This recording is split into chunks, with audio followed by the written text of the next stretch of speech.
உணவே அமிர்தம். வணக்கம் அண்ட் வெல்கம் டு வைத்திய ரத்னம் ஆரோக்கிய சாலை வழங்கும் உணவே அமிர்தம். நம்ம நிகழ்ச்சியில் இந்த ஒரு வாரம் முழுக்க மூட்டு வலியை ப்ரிவென்ட் பண்ணக்கூடிய அண்ட் க்யூர் பண்ணக்கூடிய உணவு வகையில தான் பார்த்துட்டு வரோம். ஸோ இன்னைக்கு என்ன உணவு வகை அண்ட் அது எப்படி ஹெல்ப் பண்ணுது அப்படின்ற விஷயங்கள்லாம் நம்ம டாக்டர் கிட்டே கேட்டு தெரிஞ்சுக்கலாம். வாங்க. வணக்கம் டாக்டர். வணக்கம். ஸோ டாக்டர், இன்னைக்கு என்ன உணவு வகை டாக்டர்? இன்னைக்கு அமுக்கரா கிழங்கு இதை அடிப்படையாக வச்சு ஒரு பானம் செஞ்சிடலாம். இந்த அமுக்கரா கிழங்கு அப்படிங்கிறத பொறுத்த வரைக்கும் வழக்கமாக நம்ம வீட்டில் இருக்கக்கூடிய பொருள் கிடையாது. இது நாட்டு மருந்து கடைகள்லையும் சித்த மருந்து கடைகள்லையும் கிடைக்கக்கூடியது. இந்த அமுக்கரா கிழங்கை அடிப்படையாக வச்சு நம்ம செய்கிறதுக்கான காரணம், இந்த அமுக்கரா கிழங்கு ஒரு விதமான காயகல்பம் மாதிரி.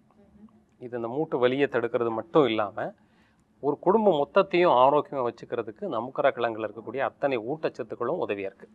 சித்த மருத்துவர்கள் பார்த்திங்கன்னா எல்லா விதமான நோய்களுக்கும் அடிப்படை ஒரு மருந்தாக, துணை மருந்தாக, மற்ற முக்கியமான மருந்துக்கு கூட சேர்த்து கொடுக்கக்கூடிய ஒரு முக்கியமான மருந்தாக இந்த அமுக்கராவை கொடுப்பாங்க. ஓகே. அமுக்கரா சூரணம்ங்கிறது வந்து ஒரு அடிப்படை மருந்து மாதிரி, அடிப்படை மருந்துங்கிறது மாதிரி முக்கியமான மருந்தாகவும் இதை பயன்படுத்துவாங்க. அந்த மாதிரி இப்போ நம்ம அமுக்கராவோட சுக்கு, மிளகு, சீரகம் இதெல்லாம் சேர்த்து ஒரு தேநீர் மாதிரி, ஒரு பானம் மாதிரி பண்ணி நம்ம கொடுத்துட்டோம் அப்படின்னாச்சுன்னா இது உடம்பை எப்போதும் புத்துணர்ச்சியோடு வச்சுக்கிறதுக்கு இது உதவியாக இருக்கும். இதை மூட்டு வலி இருக்கிறவங்க தான் பயன்படுத்தணும்னு அவசியம் இல்லை. இப்போது சாதாரணமாக தொடர்ச்சியான பணி நிறைய இருக்குது, ஒரு 2 நாள் தொடர்ச்சியாக வேலைகள் பார்த்துருக்கேன், எனக்கு போதுமான ஓய்வு கிடைக்கல அப்படிங்கிறவங்க இந்த பானம் குடித்தாங்க அப்படின்னாச்சுன்னா உடனடியாக புத்துணர்ச்சி ஏற்படுறதுக்கு ஒரு வாய்ப்பு இருக்கும். ஏதோ ஒரு வேலையை 2-3 மணி நேரம் தொடர்ச்சியாக செஞ்சுட்டு இருக்கும்போது இடையில் அவங்களுக்கு வந்து இடைவிடாமல் செய்கிறதுக்கான ஒரு நெருக்கடி இருந்தது அப்படின்னாச்சுன்னா இடையிடையே அவங்க எந்திரிச்சு போய் சாப்பிட்றதுக்கு டைம் இருக்காது. அந்த மாதிரி சமயத்தில் இதை போட்டு வச்சுட்டு இதை அப்பப்போ குடிச்சிட்டு இருந்தாச்சுன்னா சோர்வு இல்லாமல் தெளிவாக அந்த வேலையை முடிக்கிறதுக்கு இந்த பானம் உதவியாக இருக்கும். ஓகே. இதில் இந்த அமுக்கராவை பொறுத்த வரைக்கும் மூட்டு வலியை நீக்கக்கூடிய ஆற்றல் இயல்பாகவே அதில் இருக்குது.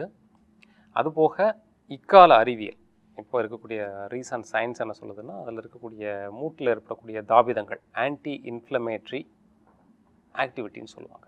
ஓகே. மூட்டு வலியை நீக்கக்கூடிய ஆற்றல் அதில் இருக்கிறதா இக்கால அறிவியலும் அதை ஆய்வு பண்ணி ஒத்துக்கிட்டு இருக்கிறாங்க. அது கூட சேர்ந்து நம்ம இருக்கக்கூடிய அந்த இஞ்சி, காய்ஞ்ச இஞ்சின்னு சொல்லக்கூடிய சுக்காகட்டும் அல்லது மிளகாகட்டும் சீரகமாகட்டும், இதுவும் ஆன்டி ஆக்சிடென்ட்னு சொல்ல மாதிரியான உடம்பில் இருக்கக்கூடிய நச்சு கழிவுகளை நீக்கக்கூடிய தன்மையிலும் அதில் இருக்குது. இப்போது இந்த ஒட்டுமொத்தமாக இருக்கக்கூடிய இந்த கலவை அப்படிங்கிறத பொறுத்த வரைக்கும் எந்த விதமான மூட்டு வாதங்களுக்கு, இப்போது ஆஸ்டியோ ஆர்த்ரைட்டிஸ்ன்னு சொல்லுவாங்க, ரொமட்டாய்டு ஆர்த்ரைட்டிஸ்ன்னு சொல்லுவாங்க, அல்லது இன்ஃபெக்டிவ் ஆர்த்ரைட்டிஸ்ன்னு சொல்லக்கூடிய நச்சு கிருமிகள்னால் ஏற்படக்கூடியது, அல்லது ஒரு விதமான டீஜெனரேட்டிவ் டிஸார்டர்னு சொல்லுவாங்க. இந்த மாதிரி நிலைகளில் ஏதாவது மருந்து சாப்பிட்ருப்பாங்க. ஓகே. அந்த சாப்பிட்டுட்டு இருக்கக்கூடிய அந்த மருந்துகளோடு சேர்த்தே இந்த பானத்தை தாராளமாக பயன்படுத்தலாம். அப்படி பயன்படுத்தும் போது அந்த மருந்துகளுடைய பக்க விளைவுகள் வராமல் தடுக்கிறதுக்கும் இந்த இது உதவியாக இருக்கும். அந்த மருந்தினுடைய அளவை குறைச்சிக்கிறதுக்கும் உதவியாக இருக்கும். இந்த வியாதியிலிருந்து வேகமாக விடுபடுறதுக்கும் உதவியாக இருக்கும். அந்த விதத்தில் சிறப்பான ஒரு தேநீர் அல்லது ஒரு பானம் அப்படின்னு சொல்கிறது தான் அமுக்கரா பானம். ஸோ அமுக்கரா பானம் எப்படி செய்யறதுன்னு நான் மக்களுக்கு காமிச்சிட்டு வந்துடுறேன். செஞ்சுட்டு வந்துருக்கோம். ஓகே நேயர்களே, அமுக்கரா பானம் எப்படி செய்யறதுன்னு பார்க்கலாம் வாங்க. வைத்திய ரத்னம் ஆரோக்கிய சாலை வழங்கும் உணவே அமிர்தத்தில் இன்னைக்கு நம்ம பார்க்க போகிறது மூட்டு வலியை நீக்கக்கூடிய அமுக்கரா பானம். ஸோ அமுக்கரா பானம் எப்படி செய்யறதுன்னு பார்க்கலாம் வாங்க. அமுக்கரா பானம் செய்ய தேவையான பொருட்கள்: அமுக்கரா பொடி, ஜீரகம், சுக்கு, மிளகு, ஏலக்காய், பனவெல்லம். ஸோ தேவையான பொருட்கள்லாம் பார்த்தாச்சு. அடுத்ததாக இது எப்படி செய்கிறதுன்னு பார்க்கலாம். ஒரு பேன் எடுத்துக்கோங்க, சிறிதளவு தண்ணீர் விட்டுருங்க.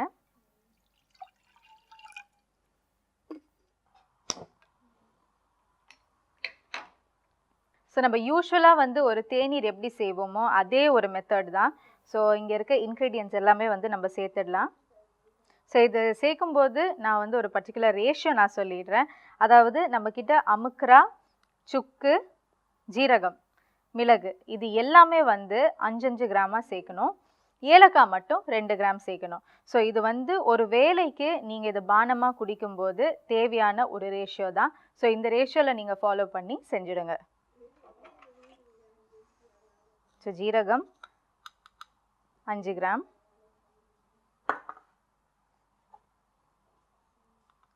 அமுக்கரா பொடி 5 கிராம். இதை நீங்கள் பொடியாகவும் சேர்த்துக்கலாம், இல்லை அமுக்கரா கிழங்கு அந்த முழு கிழங்கு இருக்கு இல்லையா அது கூட 5 கிராமாக சேர்த்துக்கலாம். சுக்கு, மிளகு. ஸோ இதோட வந்து 2 கிராம் ஏலக்காய் சேர்க்குறோம்.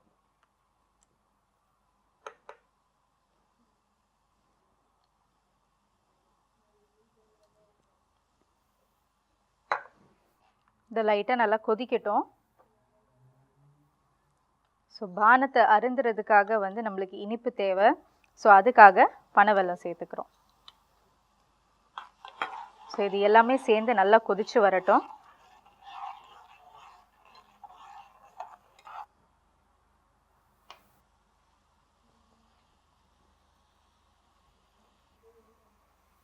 ஸோ இந்த பானத்தோட வந்து நான் பனை வெல்லத்தை ஸ்டார்டிங்லேயே சேர்த்துட்டேன். ஏன்னா வந்து நம்ம கடைசியில் இந்த பானத்தை வந்து ஃபில்டர் பண்ணி எடுப்போம். ஸ்வீட்டும் வந்து இதோட சேர்ந்துரும். அது மட்டும் இல்லாமல் பனை வெல்லத்தில் ஏதாச்சும் கல்லோ மண்ணோ அந்த மாதிரி இருந்தால் அதுவும் அதோட சேர்ந்து ஃபில்டர் ஆகிடும். ஸோ அதுக்காக தான் நான் ஸ்டார்டிங்லேயே போட்டேன். ஸோ அமுக்குரா பானம் வந்து நல்லா கொதிச்சாச்சு. இந்த நல்லா கொதிச்சு வந்ததுக்கப்புறம் நம்ம இந்த ஸ்டவ்வை ஆஃப் பண்ணிடலாம். ஸோ இப்போ இந்த ரெடியான இந்த பானத்தை வந்து நம்ம ஃபில்டர் பண்ணி எடுத்துடலாம்.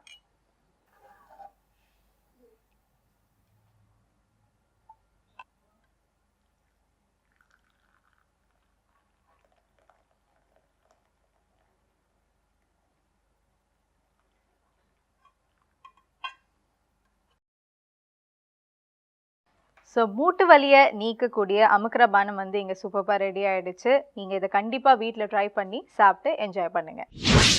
ஸோ அமுக்குரா பானம் எப்படி செய்கிறதுன்னு பார்த்தீங்க. அடுத்ததான் நேயர்களோட கடிதங்கள் இங்கே இருக்குது. ஸோ இதுலேருந்து 2 கேள்விகள் எடுத்து வச்சுருக்கேன். ஸோ டாக்டர்கிட்டே கேட்டு தெரிஞ்சுக்கலாம்.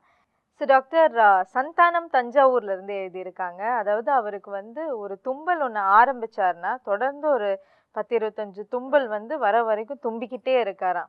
அடுக்கு தும்பல் மாதிரி வந்துட்டு இருக்கான். அண்ட் அது மட்டும் இல்லை, அவர் ரொம்ப ஃபீல் பண்ணி சொல்லியிருக்க விஷயம் என்னென்னா, அப்படி எங்கேயாச்சும் ஒரு கெஸ்ட் வீட்டுக்கு போகும்போது அங்கே தும்ப ஆரம்பிச்சார்னா அவரால் ஸ்டாப் பண்ண முடியல.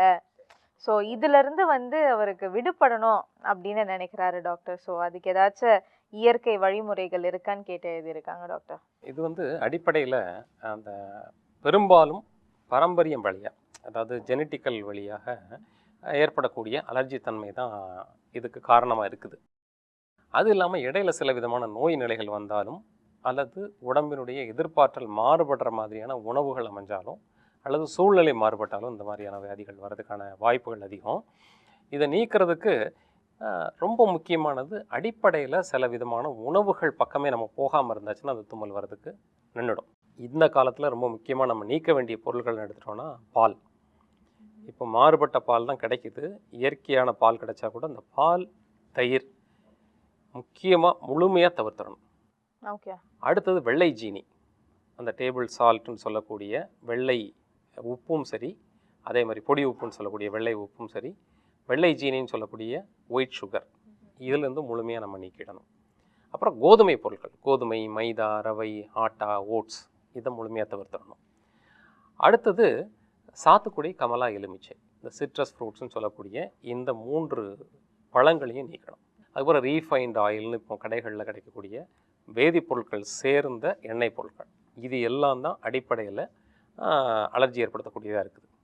இதெல்லாம் நம்ம சொல்லும்போது இதுதான் முக்கியமாக பயன்படுத்தக்கூடிய பொருட்களாக இருக்குது. வெள்ளை ஜீனி இல்லாத வீடே இல்லை, பால் பயன்படுத்தாதவங்க இருக்காது, ரீஃபைண்ட் ஆயில் தான் உங்கள் இதயத்துக்கு நல்லதுன்ற மாதிரி அவங்க மனசில் பூத்திருக்காங்க. இந்த மாதிரி விஷயங்கள்லாம் பயன்படுத்த இந்த அடுக்கு தும்மல் மட்டும் இல்லாமல் தோல் அரிப்பு, வீசிங் இருக்கிறவங்களுக்கு இந்த மூச்சு பாதையில் ஏற்படக்கூடிய அலர்ச்சி அதிகமாகிறது, அப்புறம் கண்ணுலேருந்து தண்ணீர் வருதுன்னு மாதிரி அலர்ஜிக் ரியாக்ஷன் அதிகமாகிறதுக்கு அடிப்படையில் இந்த உணவுப் பொருட்கள், நல்லதுன்னு சொல்லக்கூடிய உணவுப் பொருட்கள் தான் காரணமாக இருக்குது. இதை முழுமையாக நீக்கிடும். அடுத்து எளிமையான ஹோம் ரெமெடி, வீட்டில் இருந்தே செய்யக்கூடிய இதை தடுக்கக்கூடிய முறை அப்படின்னாச்சுன்னா, இஞ்சி சாறு, சின்ன வெங்காயச்சாறு சம அளவு கலந்துட்டு அதில் தேன் கலந்து காலையில் வெறுவயத்தில் இந்த அடுக்கு தும்மல் நீங்கிற வரைக்கும் குடிச்சிக்கிட்டே வரணும். உள்ளே குடிக்கிறதுக்கு கட்டாயமாக வெந்நீர் பயன்படுத்தணும். குளிக்கிறதுக்கு குளிர்ந்த தண்ணீர் தான் பயன்படுத்தணும். தலைக்கு குளிர்ந்த தண்ணீரில் குளிக்கிறதும், குடிக்கிறது வெந்நீரும் குடிக்கிறதும் அவங்க வழக்கமாக்கிக்கணும். அடுத்ததாக அந்த சித்த மருந்து கடையில், தஞ்சாவூர்லேயே சித்த மருந்து கடைகள் நிறைய உண்டு. அதில் நீர்க்கோவை மாத்திரைன்னு மாத்திரை கிடைக்கும். அதை ஒரு 3லேருந்து 4 மாத்திரையை வெந்நீரில் கொஞ்சம் நேரம் ஊற வச்சு நல்ல பசை மாதிரி குழச்சிக்கிட்டு நெத்தி, மூக்குக்கு மேலே, கண்ணுக்கு கீழே 10 மாதிரி போடணும். ஓகே. ஆவி பிடிக்கிறது, நெத்தியில் நீர்க்கோவை மாத்திரை 10 போடுறது, காலையில் இஞ்சி சாறும் சின்ன வெங்காயச்சாறும் தேனில் கலந்து சாப்பிட்றது. இந்த பிரச்சனையிலிருந்து பெருவாரியாக உங்களுக்கு காப்பாற்றி கொடுத்துரும். இதை தாண்டி இருந்ததுன்னா நிறைய சித்த மருந்துகள் இருக்குது. திரிகடுக்கு சூரணம், தாலிசாதி சூரணம், இதெல்லாம் முறையான சித்த மருத்துவர் ஒரு அறிவுரையோடு அவங்க எடுத்துக்கிட்டாங்கன்னா இந்த பிரச்சனையிலேருந்து முழுமையாக விடுபட்டுடலாம். ஸோ அடுத்ததாக கார்த்திக் சென்னையிலேருந்து எழுதியிருக்காரு டாக்டர். அதாவது அவருக்கு வந்து ஒரு பர்டிகுலர் பொசிஷனில் படுத்தாலோ இல்லை தலையை வந்து ரெஸ்ட் பண்ணாலோ வந்து தலை ஒரு பக்கம் வந்து மறுத்து போகிற மாதிரி இருக்குன்றாங்க. அண்ட் அது வந்து ஒரு ஒரு நிறைய வாட்டி இப்படி தலையில் தட்டினா தான் வந்து அது கொஞ்சம் சரியாகுது அப்படின்னு சொல்கிறாங்க. அந்த ஒரு நிலை எதனால், அண்ட் அதை வந்து போக்குறதுக்கு நீக்கிறதுக்கு ஏதாவது வழிமுறைகள் பண்ணணுமான்னு கேட்டு எழுதியிருக்காங்க டாக்டர். பொதுவாக இவர் சொல்கிற அடிப்படையில் நம்ம பார்க்கும்போது என்ன தெரியுது அப்படின்னாச்சுன்னா, நம்ம கால் சமணம் போட்டு ரொம்ப நேரம் உட்காந்துருந்தாச்சுன்னா கால் மரத்து போகிறது, அதே மாதிரி கையை ஒரே பக்கமாக உட்காந்து நமக்கு தெரியாமல் அசதியில் தூங்கிட்டோம்னா கை ஃபுல்லாக மரத்து போகிறது, போயிடும். இந்த மாதிரியான ஒரு நிலை தான். என்னென்னா தவறுதலான பாஸ்டர்ஸ், அதாவது தவறுதலான இருக்கை நிலைகள், தவறுதலான உறுப்பை வந்து வச்சிருக்கக்கூடிய முறைகள்னால வரக்கூடியது தான் இது. போதுமான அளவுக்கு அந்த இடத்துல ரத்த ஓட்டம் இல்லாமல் இருக்கிறது, அந்த பகுதியில் வரக்கூடிய நரம்புகளினுடைய வேர் பகுதி அழுத்தப்படுறது, இதுதான் வந்து மரத்து போகிறதுக்கான காரணம். பினம்டு சென்சேஷன் பேர். இது சில விதமான நோய் நிலைகள் இருக்கும். ஆனால் இவர் சொல்கிறது பார்த்திங்கன்னா ஒரு பொசிஷனில் தலையை வச்சுக்கிறதுனால அல்லது உட்கார்ந்துட்டு எந்திரிக்கும் போது இந்த மாதிரியான ஒரு மரத்து போகிற நிலை ஏற்படுது. அது போதுமான நரம்புகளை பலப்படுத்தக்கூடிய உணவு வகைகள், முக்கியமானது கீரை உணவுகள். போன வாரம் நம்ம செஞ்சு காமிச்ச அந்த கீரை உணவுகள், அதே மாதிரி உளுந்து சேர்ந்த உணவுகள், கருப்பு உளுந்து, அப்புறம் பனை வெல்லம், வெந்தயம், இந்த மாதிரியான நரம்புகளை பலப்படுத்தக்கூடிய உணவுகளை அதிகமாக எடுத்துக்கிறது. எண்ணெய் தேய்ச்சி குளிக்கிறது, எண்ணெய் தேய்ச்சி குளிக்கிறது நரம்புகளை போதுமான அளவுக்கு பலப்படுத்தக்கூடியதாக இருக்கும்.